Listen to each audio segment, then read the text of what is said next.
CAD and ক্যাম করব, তখন অবশ্যই ওইটাকে স্যার আমাদেরকে ক্যাড করার পরে ওটাকে ক্যামে কনভার্ট করার জন্য আমাদের প্রোগ্রাম অবশ্যই লাগে।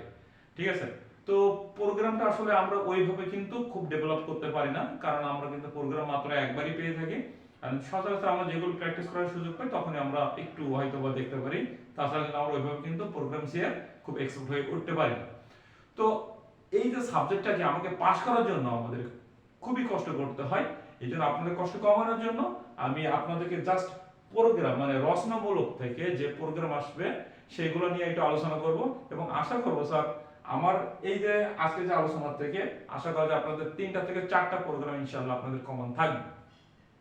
5টাতে থাকবে তার কোনো আমি বলতে পারবো না, কারণ আসলে প্রোগ্রাম চেঞ্জ প্রশ্ন মাঝে মাঝে চেঞ্জ হয়। তো আমরা যদি আমি যেগুলো বলবো এগুলো যদি আপনারা যদি একবার যদি দেখে নেন তাহলে আশা করি ইনশাআল্লাহ আপনাদের রচনামূলক নিয়ে কোনো সমস্যা হবে না।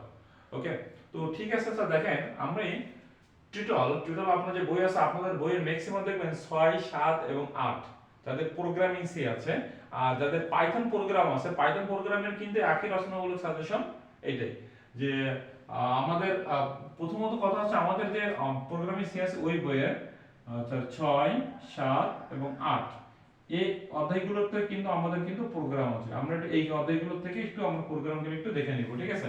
ওকে, তা প্রথম যে একদম ভেরি ভেরি ইম্পর্টেন্ট প্রশ্ন বলতে পারেন একদম 1 নম্বরে, সেটা হচ্ছে স্যার প্রোগ্রাম পরিকল্পনার ধাপগুলো লিখো বা বর্ণনা করো।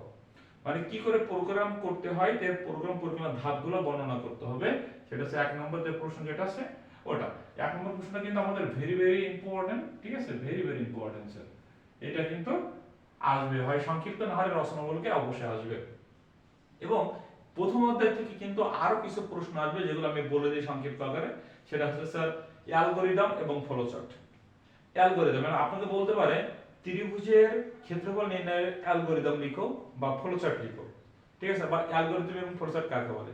অ্যালগরিদম কেমন হয়? মনে করেন স্যার আমি যখন একটা প্রোগ্রাম শুরু করব তখন কি করব? স্টার্ট বলি, তাই না? তো এই কোডটা কিভাবে লিখতে হয়? যে প্রথমে লিখতে হয় স্টার্ট, ঠিক আছে? তারপর কি লিখতে হয়? যে ইনপুট, প্রথমে এটা লিখতে হয় এটা স্টার্ট, তারপর ইনপুট, ঠিক আছে? তারপর কি প্রসেস, ঠিক আছে? প্রসেস, তারপর 4 নম্বরে যে লেখেন স্যার এখানে আউটপুট, এই আউটপুট বা ইন। আমরা কিন্তু এইভাবে যেগুলো লিখি এগুলোকে বলা হচ্ছে স্যার আমাদের কি স্যার অ্যালগরিদম। আর ফ্লোচার্ট মানে যেটাকে আমরা কিসের মাধ্যমে লিখবো? চিত্রের মাধ্যমে লিখবো, তাই না? যেমন স্যার এই যে স্যার ইনপুট চিহ্নকে দেখতে এমন, সরি স্টার্ট, এটা হলো স্টার্ট এবং ইন দুইটা কিন্তু একই সঙ্গে, এটা হলো কি স্টার্ট, তারপর কি স্যার ইনপুট আছে না, এই ইনপুট, তারপর কি প্রসেস, ঠিক আছে? এটা হলো প্রসেস, তারপর এটা কি স্যার আমার আউটপুট। এই প্রত্যেকটার সাথে প্রত্যেকটা কিন্তু এইভাবে জয়েন্ট থাকবে, ঠিক আছে? এটা হলো স্টার্ট, এটা হলো ইন, স্টার্ট আর ইন কিন্তু একই। তাহলে এটা কি ইনপুট, এটা কি প্রসেস, এটা প্রসেস আউটপুট। এইভাবে কিন্তু স্যার বা এইভাবে কিন্তু স্যার আমাদের এটা স্যার অ্যালগরিদম, ওটা আমাদের ফ্লোচার্ট। এইভাবে কিন্তু আপনাদের পরীক্ষা আসবে যে বৃত্তের ক্ষেত্রফল আসতে পারে, তারপর তিনটে সংখ্যার মধ্যে বড় সংখ্যা বা ছোট সংখ্যা নিয়ে আসতে পারে, বা ত্রিভুজের ক্ষেত্রফল আসতে পারে। ওইভাবে অ্যালগরিদম এবং ফ্লোচার্ট থেকে অবশ্যই কিন্তু প্রশ্ন থাকবে। ও তারপর আপনাকে স্যার ওখান থেকে স্যার আরেকটা প্রশ্ন থাকার খুবই সম্ভাবনা প্রথম অধ্যায় থেকে, সেটা হচ্ছে যে প্রোগ্রাম পরিকল্পনার যে স্যার প্রতীকগুলো, যে ধরো 5টা প্রতীক লিখো এবং এদের ব্যবহার লিখো। যেমন এখানে অলরেডি 4টা প্রতীক লিখে দিয়েছি আমি। এখানে স্টার্ট মানে কি প্রোগ্রাম শুরু করা, ঠিক আছে? তারপর কি ইনপুট যার মাধ্যমে কি আমরা কি কোনো প্রোগ্রামে কি ইনপুট নেই। তারপর প্রসেসটা কি স্যার? ওইটাকে কি করবে? মানে ভাঙবে, তাই না? আমাদের যোগ করতে বলে যোগ করবে, বিয়োগ করতে বলে বিয়োগ, গুণ করলে গুণ, সেটা প্রসেস হবে। আর প্রোগ্রাম এখানে শেষ করবে, ঠিক আছে? আর আরেকটা স্যার এখানে যদি স্যার 5টা যদি বলে তাহলে আরেকটা স্যার সিদ্ধান্ত গ্রহণ এরকম আছে, শুধুমাত্র গোল আছে, বৃত্ত আছে, এরকম চিহ্ন আছে, ঠিক আছে? এরকম চিহ্ন আছে, এটাকে বলে কি সিদ্ধান্ত গ্রহণ। আর এটাকে বলা হয় সংযোগ চিহ্ন, এটা বিভিন্ন জায়গা থেকে সংযোগ হবে, এটাকে বলে কি চিহ্ন? সংযোগ চিহ্ন। তো আপনারা এইগুলো একটু দেখে নেবেন, আপনার বইতে আছে, ঠিক আছে? তাহলে প্রথম প্রোগ্রাম পরিকল্পনার ধাপগুলো লিখো, একদম ভেরি ভেরি ইম্পর্টেন্ট প্রশ্ন। এবার দেখেন এইখানে দেখেন ম্যাক্সিমাম ক্ষেত্রফল নির্ণয়ের জন্য একটা প্রোগ্রাম থাকবে, সেটা হচ্ছে বৃত্তের ক্ষেত্রফল হইতে পারে, আয়তক্ষেত্রের ক্ষেত্রফল হইতে পারে, ত্রিভুজের ক্ষেত্রফল হইতে পারে। এই যে ক্ষেত্রফল নির্ণয় করো, বৃত্তের ক্ষেত্রফল, আয়তক্ষেত্রের ক্ষেত্রফল, ত্রিভুজের ক্ষেত্রফল, এগুলো আমাদের জন্য মোস্ট ইম্পর্টেন্ট। এতে কিন্তু একটা রচনামূলক অবশ্যই থাকবে প্রোগ্রাম। তারপর তিনটি সংখ্যার মধ্যে বৃহত্তর সংখ্যা বা ক্ষুদ্রতর সংখ্যা, এখানে বৃহত্তর অথবা ক্ষুদ্রতর দিয়ে দিই, ক্ষুদ্রতর, বৃহত্তর বা ক্ষুদ্রতর সংখ্যা নির্ণয়ের জন্য প্রোগ্রাম। তিনটি সংখ্যার মধ্যে বৃহত্তর এবং ক্ষুদ্রতর, এইটা দেখেন খুব ইম্পর্টেন্ট। হয় দেখবেন স্যার আমাদের এই প্রশ্ন আসবে না হলে এটা আসবে। দেখেন আমি প্রথম বললাম এই হয় বৃত্ত, আয়তক্ষেত্র, ত্রিভুজ থেকে ইনশাআল্লাহ এটা থাকবে। তারপর তিনটি সংখ্যার মধ্যে বৃহত্তর সংখ্যা বা ক্ষুদ্রতর সংখ্যা নির্ণয়ের জন্য প্রোগ্রাম, আর দ্বিঘাত সমীকরণের মান নির্ণয়ের জন্য প্রোগ্রাম। এই দুটো থেকে একটা, তিনটা থেকে একটা, এই পাঁচটাতে প্রশ্ন কিন্তু ইনশাআল্লাহ দুইটা রচনামূলক আপনারা পেয়ে যাবেন, হ্যাঁ আশা করি। তারপর একটি সংখ্যার ইনপুট নিয়ে জোড় এবং বিজোড় নির্ণয়ের জন্য প্রোগ্রাম, হ্যাঁ এটা মোটামুটি ইম্পর্টেন্ট। তার থেকে বেশি ইম্পর্টেন্ট হচ্ছে এই দুইটা, এই দুইটার ভিতরে এখন স্যার এখানে লিখছি 1 3 5 7, মানে এটা হচ্ছে স্যার কি দেখেন সমান্তর ধারা। কিন্তু এটা কিন্তু এমন আসতে পারে স্যার যে 1 2 3 4 5 ডট ডট ডট ডট এভাবে কিন্তু আসতে পারে। সিরিজের নির্ণয়, যোগফল নির্ণয়, একই প্রশ্ন কিন্তু কোনো চেঞ্জ নেই। আবার এখানে 1 3 5 লেখা থাকতে পারে, 1 2 4 6 এভাবে থাকতে পারে। প্রোগ্রাম কিন্তু একই, ঠিক আছে, প্রোগ্রাম একই। আর এখানে স্যার 1 থেকে 100 পর্যন্ত মৌলিক সংখ্যা বের করার প্রোগ্রাম ভেরি ভেরি ইম্পর্টেন্ট, মানে এই দুটো থেকে একটা আসার সম্ভাবনা খুবই বেশি আর কি, হ্যাঁ। ওকে, তো দেখেন অলরেডি স্যার দেখেন এই যে দুই মানে ক্ষেত্রফল নির্ণয়ের জন্য একটা, আর তিনটি সংখ্যার মধ্যে ক্ষুদ্রতর বা বৃহত্তর, আর দ্বিঘাত সমীকরণ একটা দুইটা, আর এই দুটোর মধ্যে ধরা দুইটা, এই হলো তিনটা প্রোগ্রাম অলরেডি স্যার এখান থেকে ধরতে পারেন। নিশ্চয়ই আপনার 99% হিসাবে পরীক্ষা আসার সম্ভাবনা আছে।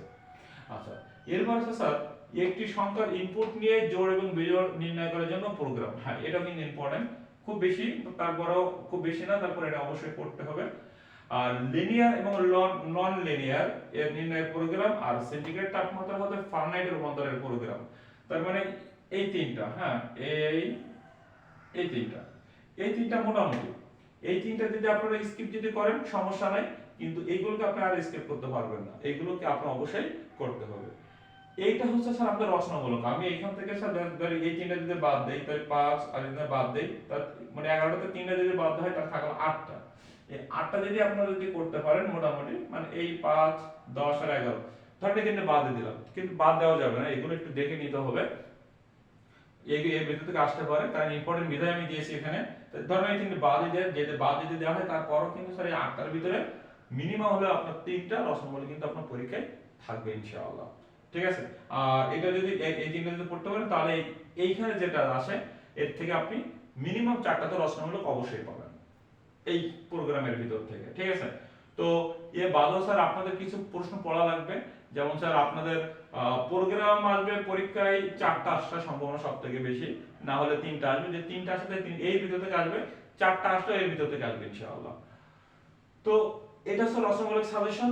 আর আপনাদের যে অতি সংক্ষিপ্ত বা সংক্ষিপ্ত যেগুলো আছে সেগুলো অবশ্যই পড়তে হবে। আর একটা কথা হচ্ছে যে আমরা যেহেতু স্যার আমরা সবাই মেকানিক্যাল ডিপার্টমেন্ট, আরএসসি ডিপার্টমেন্ট, হ্যাঁ অন্য আদার্স যে ডিপার্টমেন্ট যারা আমার প্রোগ্রাম সে পড়ছে আর কি, আমরা কিন্তু প্রোগ্রাম যখন লিখবো তখন আমরা একটু যেন স্ট্রাকচারটা যেন ঠিক থাকে। দেখেন আমরা যখন খাতা দেখি তখন কিন্তু আমরা প্রোগ্রামটা কিন্তু রান করে দেখি না। এখন সেই ক্ষেত্রে দেখা গেল যে আপনারা একটা প্রোগ্রাম মুখস্থ করার জন্য স্যার একদিন শেষ করে ফেলাচ্ছেন, কিন্তু এরকম না, প্রোগ্রামের স্ট্রাকচার যেন ঠিক থাকে, আর ওর ভিতরে একটু যদি ত্রুটি বিচ্যুতি হয় সেটা কোনো প্রবলেম না, কিন্তু চেষ্টা করবেন লেখার জন্য। কিন্তু অবশ্যই আপনারা টার্গেট থাকবে যে আপনারা প্রত্যেকটা প্রোগ্রাম যেন লিখেন, কারণ প্রত্যেকটা প্রোগ্রামে দেখবেন শুরুতে এবং শেষে প্রত্যেকটা প্রোগ্রামে কিন্তু একই জিনিস আছে, ঠিক আছে, include dot studio dot hash আর লাস্টে কোনো ডট হ্যাশ আছে, কিন্তু ওর মাঝে যে প্রসেসগুলো আছে ওই প্রসেসগুলোর জন্য একটু ঠিক রেখে লেখার চেষ্টা করবেন, ঠিক আছে। একটু ত্রুটি বিচ্যুত হলে কিন্তু আমার মোটামুটি স্যার নাম্বার দিয়ে দিই, ফুল নাম্বার, ওকে। তো প্রোগ্রাম অবশ্যই আপনাকে লিখবেন, যে কোনো প্রোগ্রাম আছে অবশ্যই লিখবেন, কারণ একটা প্রোগ্রাম মুখস্থ করতে হলে বাকি প্রোগ্রাম কিন্তু ওর আদলে মানে ওর ভিতরে যে কিছু চেঞ্জ করে কিন্তু এটা লেখা যায়। তো এই ছিল স্যার আমাদের আজকে প্রোগ্রাম সি এর রচনামূলক সাজেশন। সবাইকে ধন্যবাদ। আসসালামু আলাইকুম ওয়া রাহমাতুল্লাহি ওয়া বারাকাতুহু।